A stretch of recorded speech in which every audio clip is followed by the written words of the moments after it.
प्यारे साथियों नमस्कार। मैं डेविड सर आप सभी लोगों का मैथ की दुनिया 01 में वेलकम करता हूं।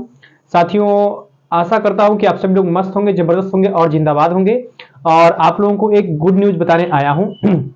गुड न्यूज ये है कि अब तक हमने जो है संबंध और फलन जो कक्षा 12 का मैथमेटिक्स का चैप्टर हुआ करता था, लेसन नंबर फर्स्ट, इसको हमने कंप्लीट कर लिया है।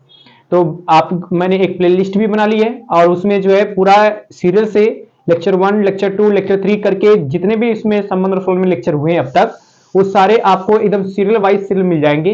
आप जाकर के प्लेलिस्ट में हमारे चैनल के प्लेलिस्ट में जाकर के आप सारे वीडियो देख सकते हैं और अपनी पढ़ाई अच्छे से मजेदार तरीके से कर सकते हैं। तो बहुत सारे बच्चों का भी एक कमेंट आ रहा था कि सर कक्षा 10 का भी इसी तरह से बैच स्टार्ट करिए ताकि हम लोग भी अपनी पढ़ाई कर पाए। तो भाई मुझे बच्चों की बातें तो माननी ही पड़ेगी। तो मेरे दिमाग में एक बात आई कि मैं 12 का भी स्टार्ट कर दे रहा हूँ। 12 का चूंकि स्टार्ट तो हो ही गया था आप लोगों का, उसमें धीरे धीरे एक चैप्टर भी खत्म हो गया है, लेकिन 10 का भी कुछ स्टार्ट नहीं हुआ था। तो उन्हीं बातों को मैं ध्यान में रख करके जो है कक्षा 10 में पढ़ रहे विद्यार्थियों की समस्याओं को दूर करने के लिए जो है मैंने 10 का भी अब चैप्टर स्टार्ट करूंगा और उसमें मैथमेटिक्स के जो भी समस्याएं बच्चों को बनी रहेगी वो हम लोग एक करके कवर करेंगे। तो प्यारे साथियों पहले मैं आप लोगों को बता दूं कि आज के इस वीडियो लेक्चर में हम लोग जो है कक्षा 10 के मैथमेटिक्स के सभी चैप्टर्स के ऊपर डिस्कस करने वाले हैं। बेसिकली ये कक्षा 10 वाले विद्यार्थियों के लिए है जो बच्चे मैथ पढ़ने में कमजोर हैं या फिर जिनको मैथ में इंटरेस्ट नहीं है। उनसे मेरी रिक्वेस्ट है कि आप जो है हमारे वीडियो को एकदम प्रॉपर तरीके से देखिएगा और उम्मीद है कि आप लोगों को हमारी वीडियो देखने के बाद आप सभी लोगों को पूरी बातें समझ में आ जाएगी। ठीक है, थोड़ा सा गले मेरी खराश है इसलिए मेरी आवाज साफ नहीं निकल पा रही होगी, या हो सकता है मैं बहुत फास्ट बोल रहा हूं, या हो सकता है कि मैं बहुत स्लो भी बोल सकता हूं। अब जैसा भी है, थोड़ा सा गले में खराश होने की मेरी लैंग्वेज होने की वजह से लैंग्वेज थोड़ा चेंज हो गई है। परेशान मत होइएगा, मैं जो भी बातें बोलूंगा एकदम प्रॉपर बोलूंगा और आप लोगों को पूरी बातें समझ में भी आएगी, तो इस बात से बेफिक्र रहिएगा। लेकिन आज की इस वीडियो क्लास में जो है कक्षा 10 के उन विद्यार्थियों के लिए है जो मैथ में इंटरेस्ट अपना नहीं बना पाते हैं और मैथ को समझ नहीं पाते हैं।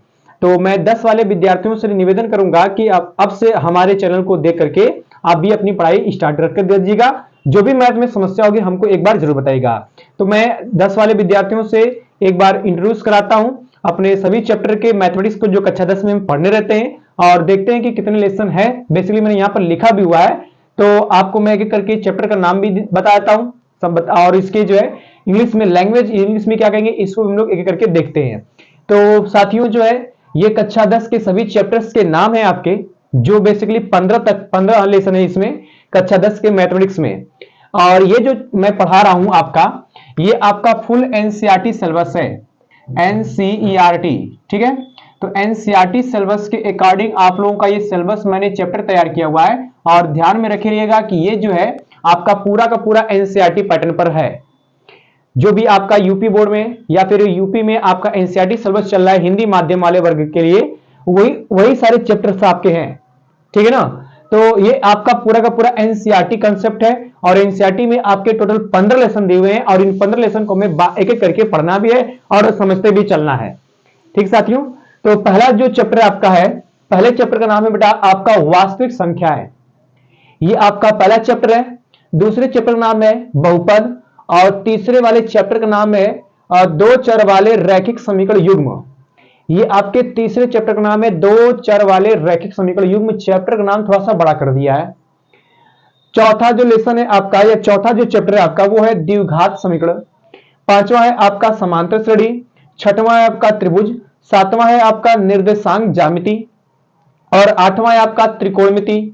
नौवां है आपका त्रिकोणमिति के अनुप्रयोग। 10वां है आपका वृत्त। 11वां है आपका रचनाएं। वैसे रचनाएं तो एकदम फर्जी चैप्टर है, कोई मतलब नहीं निकलता है इसको पढ़ने का। हो सकता है एग्जाम में एक आध बार क्वेश्चन आ जाए इसके, लेकिन इसको पढ़ने में मजा तो आता है, ठीक है, लेकिन फर्जी चैप्टर दे दिया एक प्रकार से लिया जाए। 12वां आपका जो है वृत्तों से संबंधित क्षेत्रफल और जो लेसन नंबर 13 है वो आपका पृष्ठीय क्षेत्रफल और आयतन है। 14वां लेसन आपका सांख्यिकी है और 15वां आपका प्रायिकता है। तो ये 15 लेसन आपको जो है एनसीईआरटी सिलेबस के अकॉर्डिंग मैथमेटिक्स में 15 लेसन आपको टोटल पढ़ने हैं। अब मैं इन सभी लेसन्स की इंग्लिश में लैंग्वेज भी लिख दे रहा हूं कि इंग्लिश में इसको क्या कहते हैं। जो पहला चैप्टर आपका है वास्तविक संख्या, इस वास्तविक संख्या को हम लोग इसे बोलते हैं रियल नंबर। इसको हम लोग इंग्लिश में बोलते हैं रियल नंबर्स। ठीक है प्यारे साथियों, इसको हम लोग बोलते हैं रियल नंबर्स। ये आपका पहला चैप्टर है, रियल नंबर्स। दूसरा जो चैप्टर है आपका बहुपद, इसको इंग्लिश में बोलते हैं पॉलिनोमियल। इसको बोलते हैं इंग्लिश में पॉलिनोमियल, ठीक है। तो ये हो जाएगा आपका पॉलिनोमियल। सॉरी यस लगा दीजिए, क्योंकि एक बहुपद की बात तो होगी नहीं, बहुत सारे उसमें बहुपद आ सकते हैं, ठीक है। तो पॉलिनोमियल्स ये आपका दूसरा चैप्टर है, जिसको हम लोग हिंदी में बहुपद कहते हैं। तीसरे चैप्टर का नाम है आपका कि दो चर वाले रैखिक समीकरण युग्म। इसको से बोलते हैं pair of a linear equation, pair of a linear equation, pair of linear equation, pair of linear equation into variable, into variable. ये आपके लेसन नंबर 3 का नाम है, जिसका नाम इतना बड़ा कर दिया है, उससे घबराने की जरूरत नहीं। लेसन का नाम खाली बड़ा है, लेकिन इसके जो सवाल आएंगे आपके बहुत इजी रहेंगे और प्रॉपर कॉन्सेप्ट के साथ हम लोग चीजों को समझने का भी प्रयास करेंगे। तो तीसरा लेसन हो गया। जो आपका चौथा लेसन है द्विघात समीकरण। इस द्विघात समीकरण को हम लोग कहते हैं क्वाड्रेटिक इक्वेशन। द्विघात समीकरण इसको हिंदी हो जाएगी क्वाड्रेटिक इक्वेशन। ये आपका लेसन नंबर 4 है। और पांचवा जो है आपका, पांचवा लेसन है समांतर श्रेणी। इसको हम लोग बोलते हैं अरिथमेटिक प्रोग्रेशन, अरिथमेटिक प्रोग्रेशन। तो ये आपका लेसन नंबर 5 है। और लेसन नंबर 6 आपका त्रिभुज है। त्रिभुज जो बेसिकली सभी लोग जानते हैं, त्रिभुज हम लोग कहते हैं ट्रायंगल, क्योंकि तो आपका क्लास 6 से ही पढ़ा जाता है। तो लेसन नंबर 6 का नाम है त्रिभुज, इसको से बोलते हैं ट्रायंगल। तो ये हो जाएगा आपका, हो जाएगा ट्रायंगल, ट्रायंगल, ठीक है। और लेसन नंबर जो 7 है, लेसन नंबर 7 का नाम है निर्देशांक ज्यामिति। और निर्देशांक ज्यामिति इंग्लिश में बोलते हैं कोऑर्डिनेट ज्योमेट्री, कोऑर्डिनेट जियोमेट्री बोलते हैं, कोऑर्डिनेट, कोऑर्डिनेट जियोमेट्री। ये आपके लेसन नंबर 7 का नाम है कोऑर्डिनेट जियोमेट्री, ठीक है प्यारे साथियों। और उसके बाद जो है आपका तीसरा है लेसन नंबर जो है आपका 8 है। लेसन नंबर 8 को इंग्लिश बोलते हैं ट्रिग्नोमेट्री, ट्रिग्नोमेट्री बोलते हैं। ध्यान देंगे जरा, ट्रिग्नोमेट्री, ट्रिग्नोमेट्री हो जाएगा आपका। और लेसन नंबर जो आपका 9 है त्रिकोणमिति के अनुप्रयोग। इसको इंग्लिश बोलते हैं application of trigonometry, application of, application of, application of trigonometry.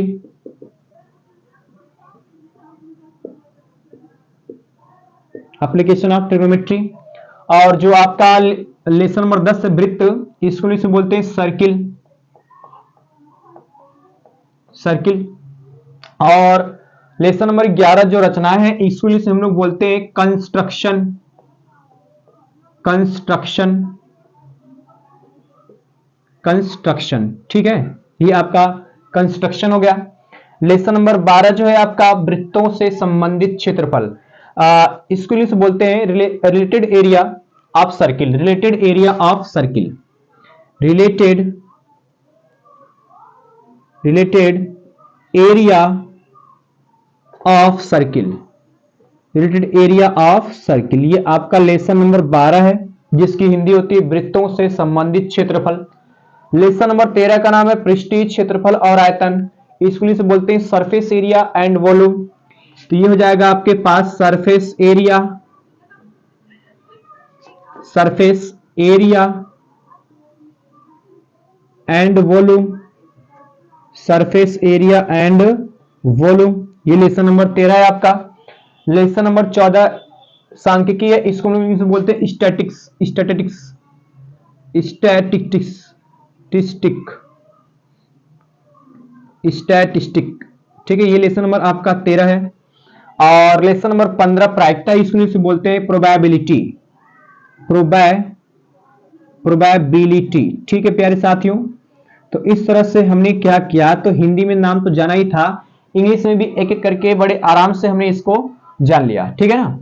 प्यारे साथियों, मैं आप लोगों से एक बात ये कहना चाहूंगा, क्योंकि जो बच्चे 10 के होते हैं इनको थोड़ा सा क्या इनके अंदर मेच्योरिटी थोड़ा कम होती है, इसलिए जो है इन बालकों को पढ़ाने का जो प्रोसीजर है बड़े आराम से और धीरे धीरे एकदम आराम से हर चीज को पढ़ाया जाएगा, क्योंकि इनके पढ़ने का जो मानसिक क्षमता है याद करने का या समझने का, ये थोड़ा सा बाकी बड़े क्लास के बच्चों से कम होता है। इसलिए मैं आप सभी से जब ये चीजें पढ़ाऊंगा तो बिल्कुल आराम से, ताकि हर एक बात आप लोगों को प्रॉपर तरीके से समझ में आए। ठीक है प्यारे बच्चों, तो इतना घबराने की जरूरत नहीं है। जब मैं चैप्टर स्टार्ट कर दूंगा या कर ही दिया हूं समझ लीजिए एक प्रकार से, तो आपको जो है बढ़िया से अपना नोट्स तैयार रखिएगा और हर एक दिन आप लोगों को वीडियो मिलती रहेगी और प्रॉपर तरीके से आप लोग जो है अपनी पढ़ाई अच्छे से करते रहेंगे, ताकि मैथ में किसी भी बच्चे का नंबर कम ना उठे। इसलिए अपनी पढ़ाई में किसी प्रकार का कोई समझौता मत करिएगा, जो भी पढ़ाया जाए पूरा ठोस पढ़िएगा, उसको अच्छे से समझिएगा, और कोई भी समस्या रहेगी तो हमारे कमेंट बॉक्स में जरूर लिख दीजिएगा। जो भी बच्चे अब तक नए रहेंगे, क्योंकि अब तक तो हमने केवल 12 का ही वीडियो बनाया था, अब जो नए बच्चे आएंगे जो 10 के देखेंगे वो हमारे कमेंट बॉक्स में अपना नाम जरूर लिख देंगे कि सर मैं क्लास 10 का छात्र हूं या क्लास 10 का स्टूडेंट हूं, ये लिख देंगे, ताकि हम समझ में आए कि हाँ बच्चे जो है हमारी वीडियो अब बच्चों के पास पहुंच रही और वो 10 की चीजें अब देखना शुरू कर दिए हैं। तो ये जो मेरा ये चीजें है आपका, ये आपका एग्जाम 2024 और 25 को लेकर मैं बना रहा हूं, एग्जाम 2024 और 25 को लेकर बना रहा हूं। ठीक है बच्चे, ये 2024 और 25 को लेकर बनाया जा रहा है कि 2025 में बच्चे एग्जाम देंगे उनके लिए मेरा वीडियो काम आने वाला है। ठीक है, तो एकदम बढ़िया समझिएगा। अच्छा, एक बात मैं और करना चाहूंगा बच्चे, कि जब आप लोग जो है इस बार एग्जाम जो हो रहा है, पिछली बार जो इलाहाबाद का बोर्ड एग्जाम कंडक्ट करा रही है उसमें ओमार सीट आ रही है, और ओमार सीट में क्या होता है कि 20 नंबर का जो है आपका 20 नंबर का ओमार सीट वाला क्वेश्चन रहता है जो बहुविकल्पी रूप में है। ठीक है, बाकी जो है आपका 50 नंबर लिखित वाला रहता है, 50 नंबर लिखने वाला है। ठीक है बच्चे, तो 50 नंबर लिखने वाला हो गया, और 30 नंबर आपको जो है प्रैक्टिकल से मिल जाएगा। प्रैक्टिकल से तो लगभग आपको जो है टोटल 100 नंबर मिल जाएंगे। ठीक है ना, टोटल 100 नंबर मिल जाएंगे, ये आपका टोटल है। तो अब बच्चे थोड़ा सा मेरी बात को सुने कि जो बच्चे केवल पास होना चाहते हैं, पास तो ही जाएंगे, लेकिन ज्ञान लेने के लिए आपको तो पढ़ाई करनी पड़ेगी। पास होने के लिए आपको कितने नंबर मिल जाएंगे, देखिए आपके पास जो है 20 नंबर तो ओमार सीट का, इसमें मुझे लगता है कि लगभग सभी बच्चे कर ही लेंगे 20 नंबर का। 30 नंबर आपका प्रैक्टिकल से मिल जा रहा है, तो 30 और 20 आपको 50 मिल गया। बाकी जो है 5-10 नंबर आप खुद लिख के ला सकते हैं, तो 50-60 नंबर हो गया अगर आपका, तो पास तो हो गए। लेकिन मैं चाहता हूं कि वो सभी बच्चे बढ़िया से पढ़ें, और पढ़ने के साथ साथ आप पूरा 100 में से 100 नंबर स्कोर करें, मैथमेटिक्स में पूरा 100 नंबर स्कोर करें, ताकि जो है आपकी मार्कशीट पे जो नंबर मिले, अंक मिले, वो आप जो है पूरा सीना चौड़ा करने के साथ सबको बता सके कि मैंने मैथ में इतना नंबर स्कोर किया है और मैथ मेरा बहुत ही अच्छा सब्जेक्ट है, फेवरेट सब्जेक्ट है। ऐसी आपसे उम्मीद है। ठीक है ना प्यारे बच्चों, तो ये आपका जो है मैं केवल जो है इंट्रोड्यूस कराने वाला था चैप्टर के बारे में कि कौन कौन से चैप्टर आपको पढ़ने हैं। थोड़ा सा मैं एक बात और कह दे रहा हूं कि जो कक्षा 10 के जो चैप्टर देख रहे हैं, इन कक्षा 10 में कुछ चैप्टरों का कनेक्शन जो है कक्षा 9 के कुछ चैप्टरों से है। जैसे मैं आपसे कह दूं कि वास्तविक संख्या का कनेक्शन लेसन नंबर 9 के 1 से है, बहुपद का भी कनेक्शन लेसन नंबर 2 से 9 से है, और इसका भी कनेक्शन लेसन नंबर 9 से है। ये दोनों चैप्टर आपके लिए बिल्कुल नए हैं, लेसन नंबर 4 और 5 बिल्कुल नए हैं, इसको आपको पूरा प्रॉपर यहां पढ़ना है। लेकिन त्रिभुज आपका, इसका कनेक्शन लेसन नंबर कक्षा 9 से कनेक्टेड है। त्रिभुज आपका निर्देशांक ज्यामिति ये भी आपका 9 से ही कनेक्टेड है। त्रिकोणमिति ये बिल्कुल नई चीज है, और त्रिकोणमिति का अनुप्रयोग ये भी नई चीज है। बाकी वृत्त और रचनाएं, और उसके बाद वृत्त रचनाएं और वृत्तों संबंधित क्षेत्रफल ये तो नई चीज रहेगी, लेकिन पृष्ठीय क्षेत्रफल, सांख्यिकी और प्रायिकता ये सारे के सारे आपको जो है कक्षा 9 से कनेक्टेड मिलेंगे। मतलब ये कि कुछ चैप्टरों का नाम जो 10 में आपका दे रखा है, वही कुछ चैप्टरों का नाम 9 में भी दे रखा है ना। इसलिए कुछ चैप्टर आपका कक्षा 9 से कनेक्टेड रहेंगे आपके। ठीक है ना, वो जब आप पढ़ेंगे, जो बच्चे 9th में पढ़ चुके हैं, और जब इसको पढ़ाऊंगा मैं, तो खुद ही समझ में आ जाएगा कौन कौन से चैप्टर कनेक्शन कक्षा 9 से कनेक्टेड है वो। ठीक है प्यारे साथियों, तो हम इस चैप्टर को बड़े आराम से हर एक कॉन्सेप्ट के साथ पढ़ते चलेंगे, और आप लोगों से घबराइएगा मत एकदम, क्योंकि हम इसमें एग्जाम्पल सहित पूरा हल करते हुए चलेंगे, और एक प्रॉपर कॉन्सेप्ट के साथ आपको चीजें बताई जाएगी, समझाई जाएगी और सिखाया भी जाएगा। तो परेशान मत होइएगा, जब हम चैप्टर स्टार्ट करेंगे तो आप लोगों को पूरी बातें एकदम प्रॉपर समझ में आ जाएगी। ये मेरा वीडियो केवल जो है चैप्टर के बारे में बताना था, कितने सारे लेसन आपको पढ़ने हैं। ठीक प्यारे साथियों, तो अब मैं अगले वीडियो में आप लोगों से मुलाकात करूंगा लेसन नंबर 1 से। तो लेसन नंबर 1 से आप लोगों से पढ़ाई स्टार्ट कर दीजिएगा। हम प्रयास करेंगे कि आप लोगों का चैप्टर या जितने भी सिलेबस हैं आपके, वो आपके जल्द से जल्द कवर हो जाए, ताकि एग्जाम में आप बढ़िया से एग्जाम में एक नंबर फोड़ कर आए या सारे क्वेश्चन को तोड़ कर आए, मरोड़ कर आए, एक भी क्वेश्चन छूटे ना आपसे। ये हम पूरा प्रयास करेंगे। तो प्यारे साथियों, अब हम लोग अलविदा लेना चाहेंगे। आप सभी लोग अपनी पढ़ाई अच्छे से करते रहिएगा, मजेदार तरीके से। और जो बच्चे मेरा 10 वाला जो विद्यार्थी 10 के हैं वो देख रहे हैं मेरा वीडियो, तो अपना नाम जरूर मेरे कमेंट बॉक्स में लिख देंगे, ताकि हम लोग को ये पता चले कि हमारा वीडियो 10 के बच्चे देखना शुरू कर दिए हैं। तो तब तक के लिए हम लोग अलविदा लेना चाहेंगे। Thank you for the watching this video. जय हिंद एंड टाटा, बाय बाय।